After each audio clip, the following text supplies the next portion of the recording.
Hi everyone. Before I start this video, make sure that you're a part of my Discord server by joining the link in the description box below. And in this video, we'll be going over A-Level Accounting 2024 October-November Paper 3-2, question number 1. This is the structured paper 3, which consists of 3 questions. Each of them will be of 25 marks, and the total time limit for this paper is 1 hour and 30 minutes. So ideally, you should be spending about 30 minutes in order to solve each question. And in this video as well, we'll be attempting to solve this question number 1 under 30 minutes. So without any further delay, let's get started. HPLC manufactures one product which it sells to the public via its website and by mail order. It accounts for factory profit so that the transfer price from the factory profit is equivalent to the buy-in price which the business would otherwise have had to pay. A summarized trial balance at 30 September 2024 was as follows. We have been given the premises, factory machinery, office equipment, delivery vans. We have the provision for depreciation as well. We have the inventory at the opening date. We only have raw materials and finished goods. So there is no work in progress in this case.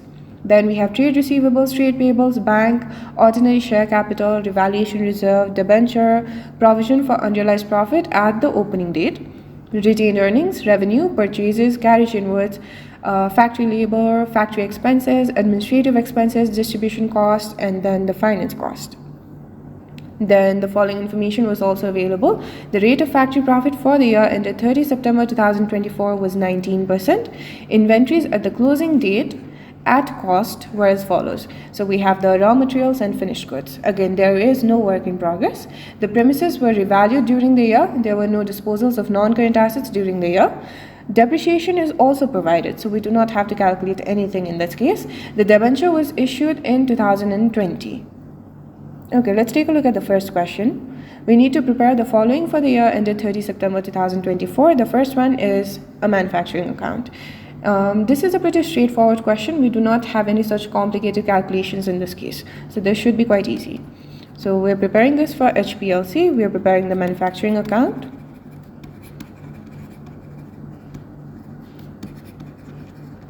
And this is for the year ended 30 September 2024. Okay, I think we can calculate it in a single column. So we always start with the cost of raw materials, which means that we need to start with the opening inventory of the raw materials. So opening inventory of raw materials. Let's take a look above. It's given right here to be 23,000.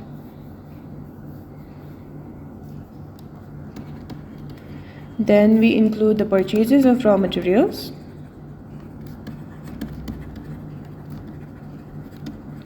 which was also given above.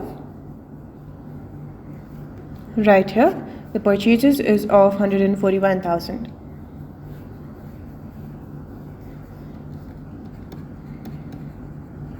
And in this case, we also had the carriage inwards. And carriage inwards is the delivery cost that was incurred while purchasing the raw materials. It should be included within the cost of raw materials itself. It's right here to be 4,900.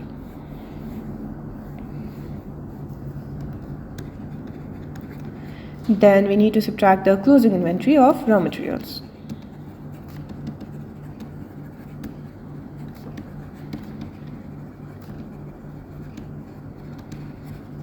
Okay, the closing inventory was given right here. That's 21,000. And this should be subtracted. Now we will get the cost of raw materials consumed.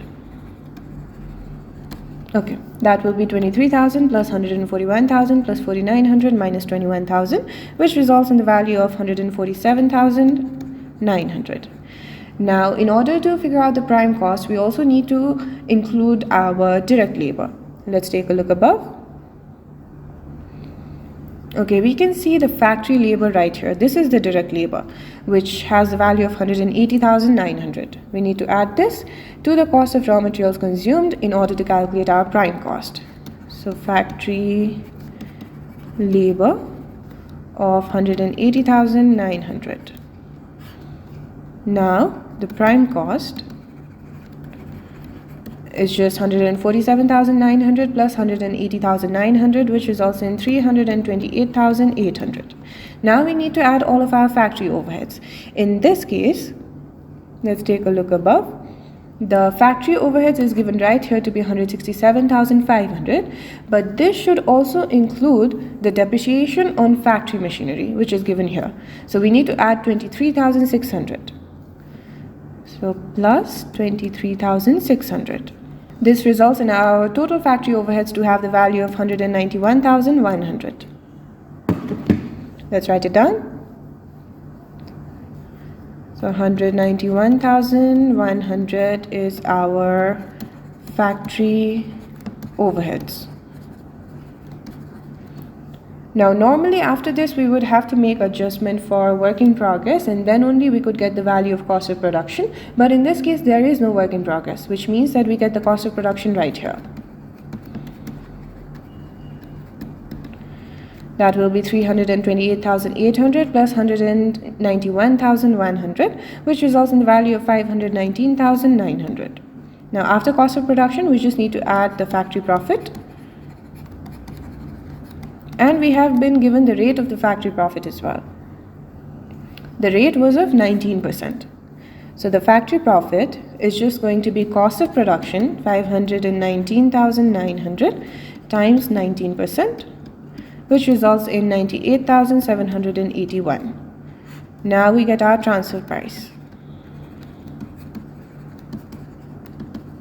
So that's 519,900 plus 98,781, which results in 618,681. That is all for our manufacturing account. Let's move towards the next part. Now we need to prepare the statement of profit or loss. Okay, again this is for HPLC. We are now preparing the statement of profit or loss, and this is also for the year ended 30 September 2024. For the statement of profit or loss, we always start with our revenue, and the revenue was already given in the above information. It's right here, 866,000.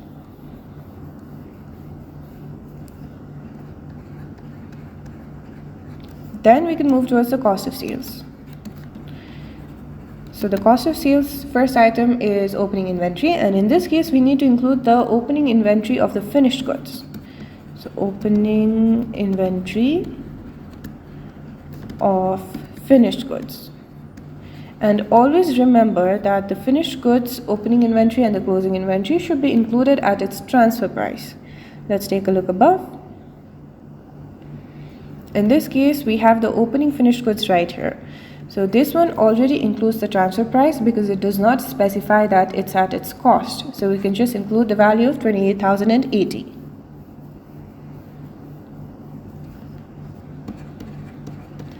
Then instead of purchases, we need to include the transfer price that we calculated within our manufacturing account. So the transfer price is of 618,681. Then we need to subtract the closing inventory of finished goods. Okay.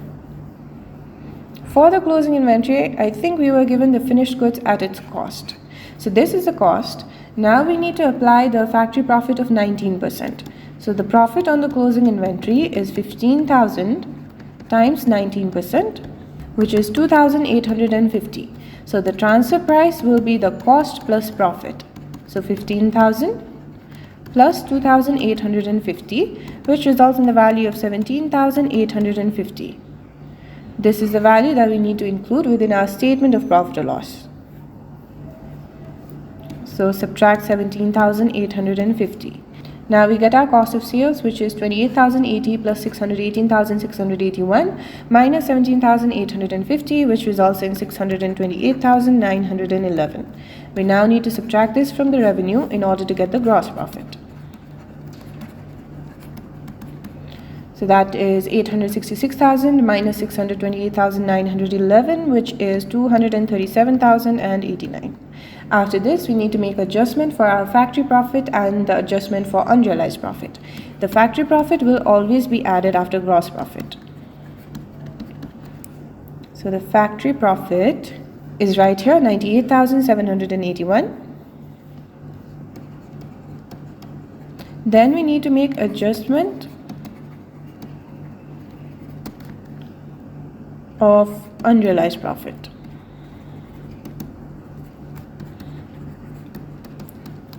Okay, for this we just need to compare the provision for unrealized profit at the opening date to the closing date. The closing date's profit is 2,850. At the opening date, the provision was of 4,080. Clearly, the amount has decreased. So the decrement is of 4,080 minus 2,850, which results in the value of 1,230. Since this is a decrement, it will be treated as an income. So we need to add this amount as part of the adjustment. So 1,230. Then we get the effective gross profit. Effective gross profit is just the sum of the gross profit, factory profit, and the adjustment of unrealized profit. So 237,089 plus 98,781 plus 1,230, which results in 337,100. Now we can move towards our expenses. And remember, the expenses should be categorized into two different headings. The first one is administrative expenses.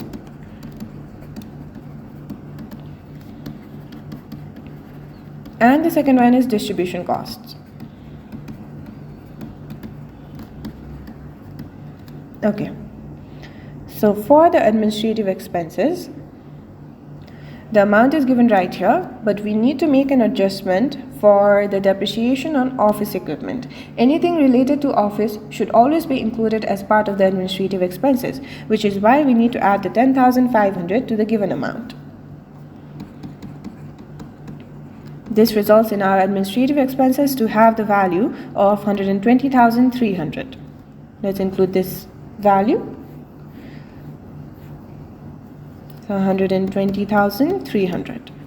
Then we repeat a similar process for our distribution costs. The distribution cost is given here to be 87,200, but this needs to include the depreciation on delivery vans as well. So we need to add 12,160 to the given amount. Now the total distribution cost will be of 99,360. Let's write it down. So 99,360. Now the total of our expenses will be 120,300 plus 99,360, which results in 219,660. We need to subtract this from our effective gross profit in order to get the profit from operations.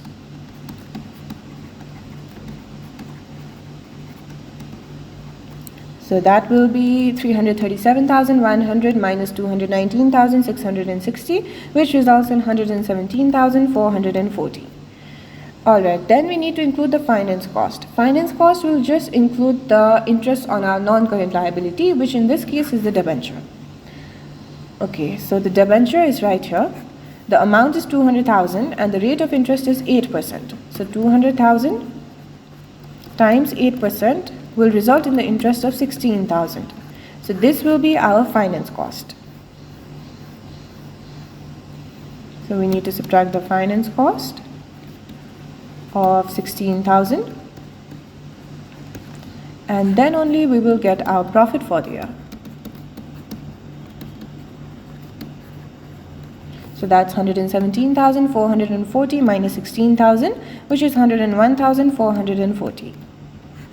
That is all for our statement of profit or loss. Let's move towards the next part.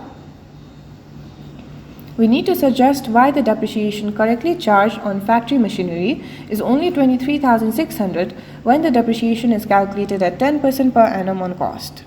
Okay, let's take a look above. In this case, we have been told that there were no disposals, but there is no mention of there were no acquisitions during the year. And let's take a look at our factory machinery. So the cost itself is 265,000, and the rate of depreciation seems to be a straight line method of 10%.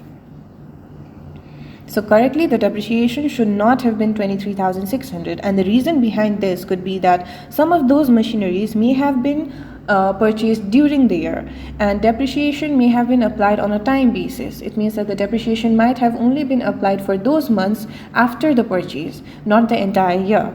That could make a huge impact on the total amount of the depreciation. Let's write it down. Some machinery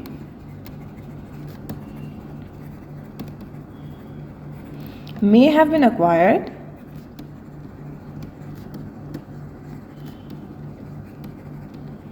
during the year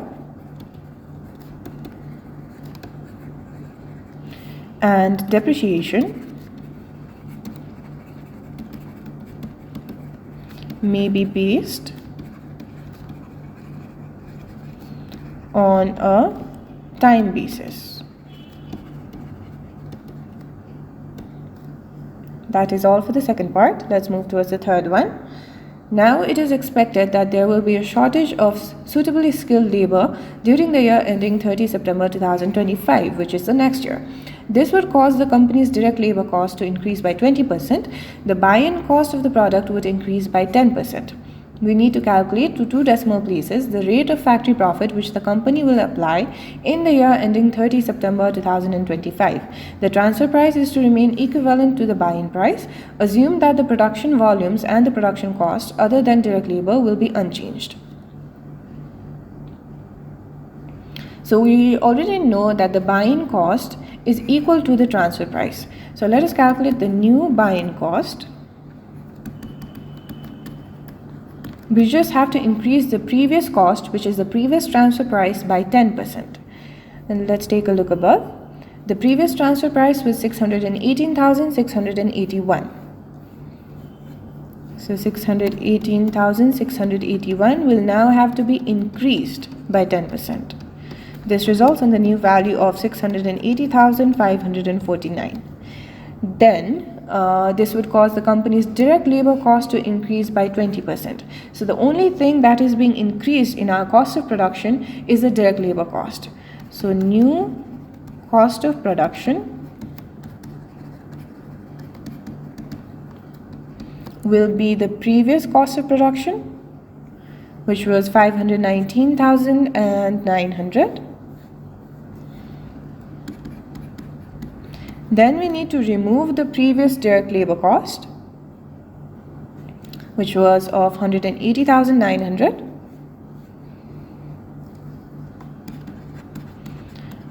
And then add the new direct labor cost, which is 180,900 increased by 20%. So this results in the new cost of production to be 556,080. Now we need to calculate the new rate of factory profit. Okay, so in this case, the new factory profit is just the difference between our buying cost, because this is the transfer price, right? So transfer price minus cost of production will give us the factory profit. So 680,549 minus 556,080 will result in the value of 124,469. Now the new rate of factory profit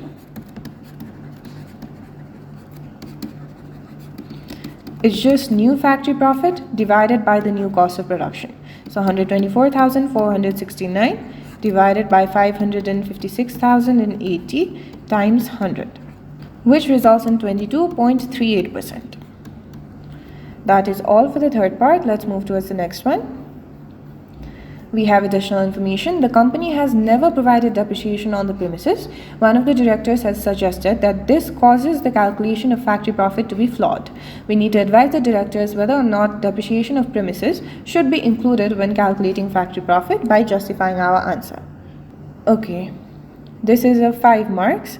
Again, whenever we are doing advice question, 1 mark should be reserved for our final decision, and the remaining marks should be divided equally among our 2 options. In this case, the 2 options is one to include the depreciation on premises, the other one is to not include the depreciation of premises.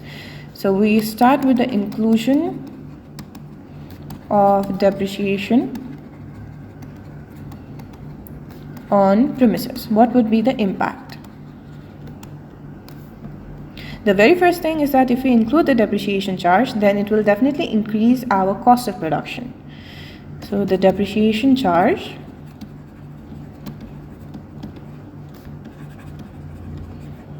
will increase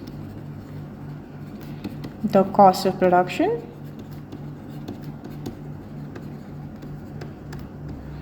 and as a result the factory profit will also increase.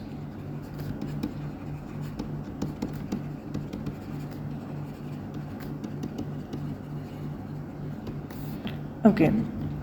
Then the second thing that we can write down is that if we charge depreciation, then it would definitely match the cost of using the premises with the revenue earned from their use. So it would match the cost of using the premises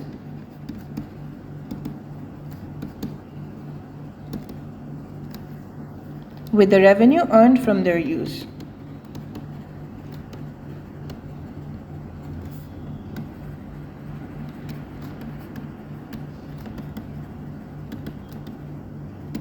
Now we can move towards not including depreciation on premises.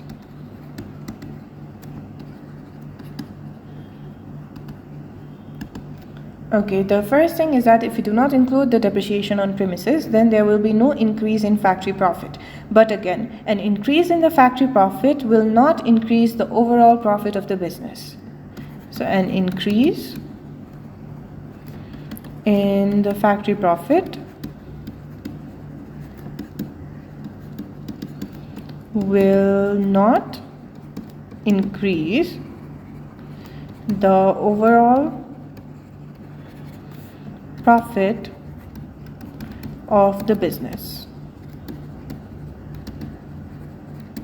And depreciation on premises is a bit complicated because it would involve splitting the value of the total premises between land and buildings, because there will be no depreciation on land, but we can charge depreciation on buildings. Let's write it down. It would involve the value of premises